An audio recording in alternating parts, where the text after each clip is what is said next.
राधे राधे मेरे प्यारे भाइयों बहनों माताओं व बंधुओं, संस्कार की बातें चैनल में आपका स्वागत है।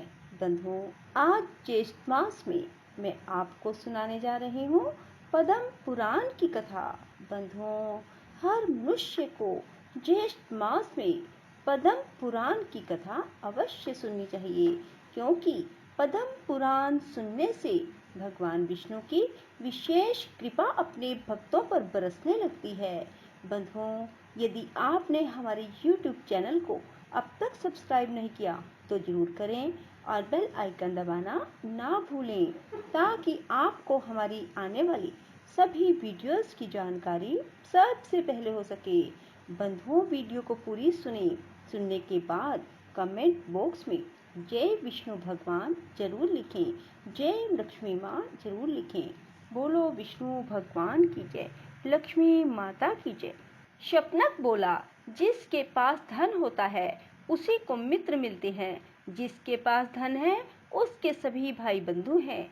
कुल, शील, पांडित्य, रूप, भोग, यश और सुख ये सब धनवान को प्राप्त होते हैं। धनहीन मनुष्य को तो उसके स्त्री पुत्र भी त्याग देते हैं, फिर उसे मित्रों की प्राप्ति कैसे हो सकती है? जो जन्म से दरिद्र हैं वे धर्म का अनुष्ठान कैसे कर सकते हैं? स्वर्ग प्राप्ति में उपकारक जो सात्विक यज्ञ कार्य तथा पोखरे खुदवाना आदि कर्म हैं, वे भी धन के अभाव में नहीं हो सकते। दान संसार के लिए स्वर्ग की सीढ़ी है, किंतु निर्धन व्यक्ति के द्वारा उसकी भी सिद्धि होनी असंभव है। व्रत आदि का पालन, धर्म उपदेश आदि का श्रवण, पितृयज्ञ आदि का अनुष्ठान, तीर्थ सेवन ये शुभ कर्म धनहीन मनुष्य के लिए नहीं हो सकते। रोगों का निवारण, पथ्य का सेवन, औषधों का संग्रह, अपने शरीर की रक्षा तथा शत्रुओं पर विजय आदि कार्य भी धन से ही सिद्ध होते हैं। इसलिए जिसके पास बहुत धन हो उसी को इच्छा अनुसार भोग प्राप्त हो सकते हैं। धन रहने पर तुम दान से ही शीघ्र स्वर्ग की प्राप्ति कर सकते हो। शूद्र ने कहा, कामनाओं का त्याग करने से ही समस्त व्रतों का पालन हो जाता है। क्रोध छोड़ देने से तीर्थों का सेवन होता है। दया ही जप के समान है। संतोष ही शुद्ध धन है। अहिंसा ही सबसे बड़ी सिद्धि है। शीलोस्मृति उत्तम जीविका है। साग का भोजन ही अमृत के समान है। उपवास ही उत्तम तपस्या है।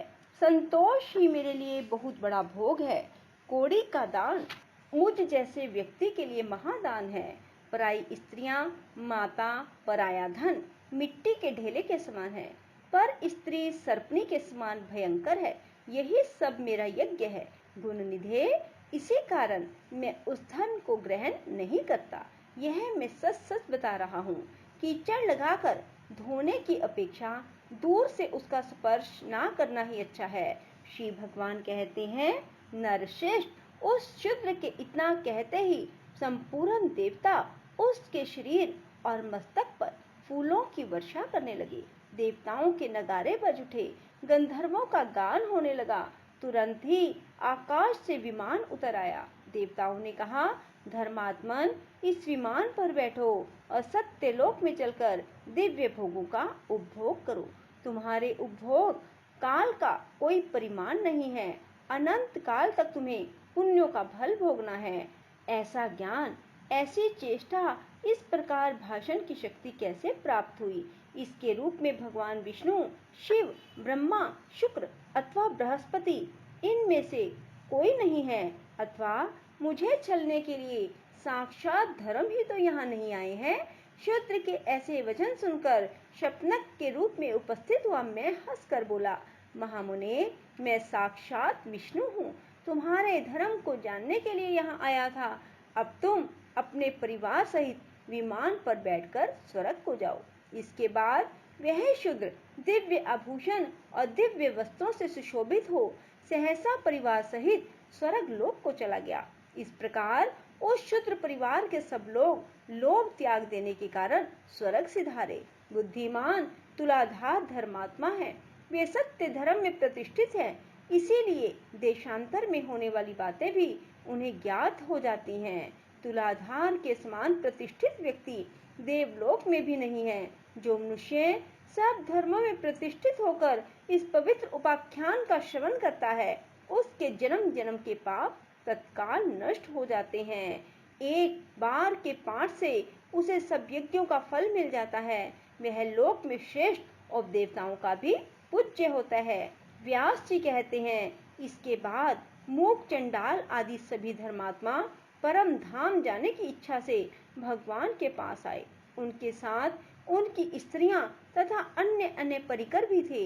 इतना ही नहीं, उनके घर के आसपास जो छिपकलियां और नाना प्रकार के कीड़े मकोड़े थे, वे देव स्वरूप होकर उनके पीछे पीछे जाने को उपस्थित थे। उस समय देवता, सिद्ध, महर्षिगण धन्य धन्य के नारे लगाते हुए फूलों की वर्षा करने लगे। विमानों और वनों में देवताओं के नगारे बजने लगे। वे सब महात्मा अपने अपने विमान पर आरूढ़ हो विष्णु धाम को पधारे। ब्राह्मण नरोत्तम ने यह अद्भुत दृश्य देखकर श्री जनार्दन से कहा, देवेश मधुसूदन, मुझे कोई उपदेश दीजिए। श्री भगवान बोले, तात, तुम्हारे माता पिता का चित्त शोक से व्याकुल हो रहा है, उनके पास जाओ। तुम अज्ञान दोष से युक्त थे, माता पिता ने तुम्हें सज्ञान बताया है। चराचर प्राणियों सहित समस्त त्रिलोकी में भी उनके समान पूज्य कोई नहीं है। व्यास जी कहते हैं, इसके बाद देवगण मूक, चंडाल, पतिव्रता शुभा, तुलाधार वैश्य, सज्जन द्रोहक और वैष्णव संत इन पांचों महात्माओं को साथ ले प्रसन्नता पूर्वक भगवान की स्तुति करते हुए बैकुंठ धाम में पधारे। वे सभी अच्युत स्वरूप होकर संपूर्ण लोकों के ऊपर स्थित हुए। नरोत्तम ब्राह्मण ने भी यत्न पूर्वक माता पिता की आराधना करके थोड़े काल में ही कुटुंब सहित भगवत धाम को प्राप्त किया। शिष्यगण, यह 5 महात्माओं का पवित्र उपाख्यान मैंने तुम्हें सुनाया। जो इसका पाठ अथवा श्रवण करेगा, उसकी कभी दुर्गति नहीं होगी। वह ब्रह्म हत्या आदि पापों से कभी लिप्त नहीं हो सकता। मनुष्य करोड़ों गोदान करने से जिस फल को प्राप्त करता है, पुष्कर तीर्थ और गंगा नदी में स्नान करने से उसे जिस फल की प्राप्ति होती है, वही फल एक बार इस उपाख्यान के सुनने मात्र से मिल जाता है। ब्राह्मणों ने कहा, मुनि श्रेष्ठ, यदि हम लोगों पर आपका अनुग्रह हो तो उन श्रेष्ठ कर्मों का वर्णन कीजिए जिनसे संसार में कीर्ति और धर्म की प्राप्ति होती है। व्यास जी ने कहा, जिसके खुदवाए हुए पोखरे में अथवा वन में गौएं 1 मास या 7 दिनों तक तृप्त रहती हैं, वह पवित्र होकर संपूर्ण देवताओं सहित पूजित होता है। विशेषतः प्रतिष्ठा के द्वारा पवित्र हुई पोखरी के जल का दान करने से जो फल होता है, वह सब सुनो। पोखरे में जब मेघ वर्षा करता है, उस समय जल के जितने छींटे उछलते हैं, उतने ही 1000 वर्षों तक पोखरा बनवाने वाला मनुष्य स्वर्ग लोक का सुख भोगता है। जल से खेती पकती है, जिससे मनुष्य को प्रसन्नता होती है। जल के बिना प्राणों का धारण करना असंभव है।